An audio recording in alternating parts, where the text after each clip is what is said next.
afternoon from the For the CME. This is Chris Robinson with your Traders Exclusive comment for today, Wednesday, the 22nd. We've got 4 business days left in the month. This time next week will be at March 1st. What are we watching in the grains and the cattle and the livestock? Very quickly, grains continue to gyrate around this idea that we're going to have acres move from soybeans, from corn to soybeans. We won't know that for sure until March 31st. So you've got a lot of position jockeying around that. I still think the biggest thing you've got to look at is the fact that the managed funds want to own commodities. They're long about 170,000 contracts of soybeans. They're long about 50 to 60,000 contracts of corn. And they've cut their short position in wheat. They had been short 100,000. They've probably cut it down to about 40,000 right now. So, if they decided to buy back that wheat, we could have another jump higher. Last week, we did have moves to 7-month highs. We've done some retracements off that. But I think you hear me say this time and time again, you've got to look at the forest for the trees. Wheat is still 50 cents higher than we were from our contract lows. Corn is hanging in there, especially new crop corn. It's hovering right around $4. That's a key psychological number for a lot of producers, that $3.90 to $4 level. $4 is big. And then you've got new crop soybeans.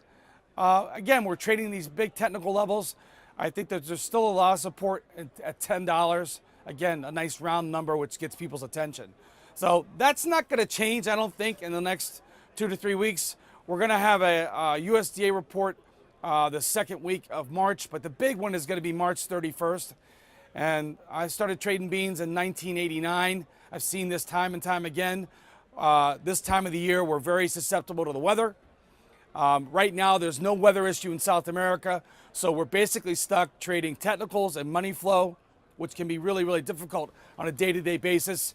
Not unusual to see 20, 30-cent swings in beans, which is why you've got to be very, very disciplined whenever you're trading or setting a hedge. Don't let your idea shoot you in the foot.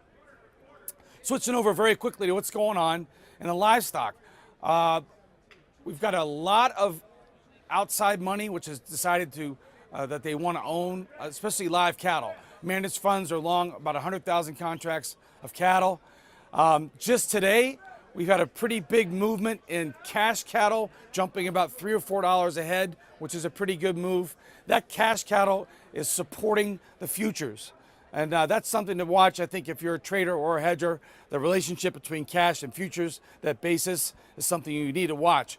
On the flip side, what's taking it on the chin today are the lean hogs. The lean hogs have had a lot of resistance after having a really good rally.